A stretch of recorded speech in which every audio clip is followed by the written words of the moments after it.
Oui, Xavier, nous sommes ici en direct d'Avelin pour le grand événement de ce long week-end, Avelin libéré.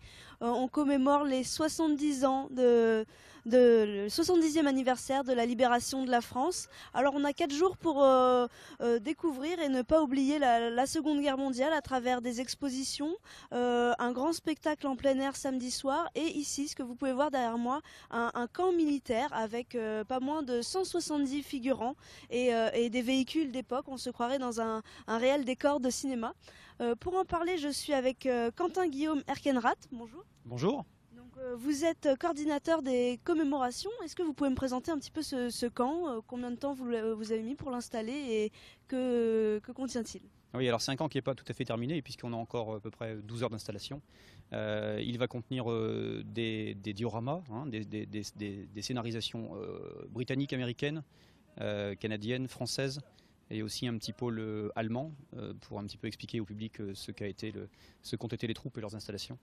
On va retrouver aussi un parc de véhicules assez important. On a une soixantaine de véhicules d'époque. Alors ça va du tout léger, hein, du deux roues on va dire, jusqu'au blindé chenillé pour que tout le panel soit représenté. On a 7 associations qui s'investissent, ce qui va représenter un petit 200 personnes. Il y a le Jeep Club des Flandres qui est rattaché à la commune, à Avelin. On a aussi le MVCG du Hainaut qui vient de Valenciennes avec des véhicules lourds. On a le GI's Memory qui vient du Cambrésis. On a les Yankees qui viennent de l'Hers et qui sont spécialisés dans tout ce qui est camp installé, musée, je dirais musée itinérant.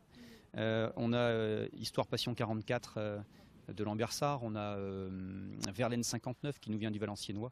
Et le D-Days Soldiers Memory qui nous vient du bassin minier. Alors on l'a compris, le visiteur va pouvoir découvrir énormément de choses ce week-end ici. Par exemple ici vous avez reconstruit un petit camp de ravitaillement. Est-ce que vous pouvez nous expliquer ce que va découvrir le visiteur? Alors ici vous allez avoir l'ensemble de ce qu'un soldat pouvait trouver sur sa zone de retrait. Hein. On n'est pas au front là, on est dans un camp. Donc on va retrouver tout ce qui va être à leur disposition en termes d'alimentaire, de gadgets. Tout ce qui va être nécessaire de réparation, kit individuel de survie entre guillemets, du chewing-gum, des boissons, mais tout ce qui est typique d'époque en tout cas.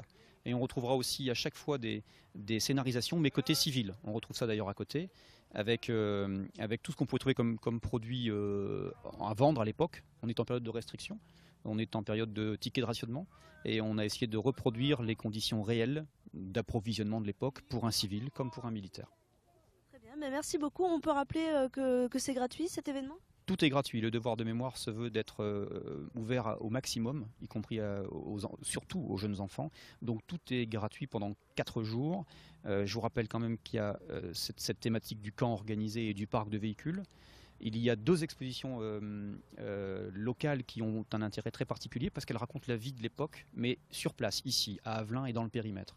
Et on retrouvera aussi le son et lumière. Très bien, merci beaucoup. Tout ça est à découvrir jusqu'à dimanche soir ici à Avelin pour l'événement Avelin libéré.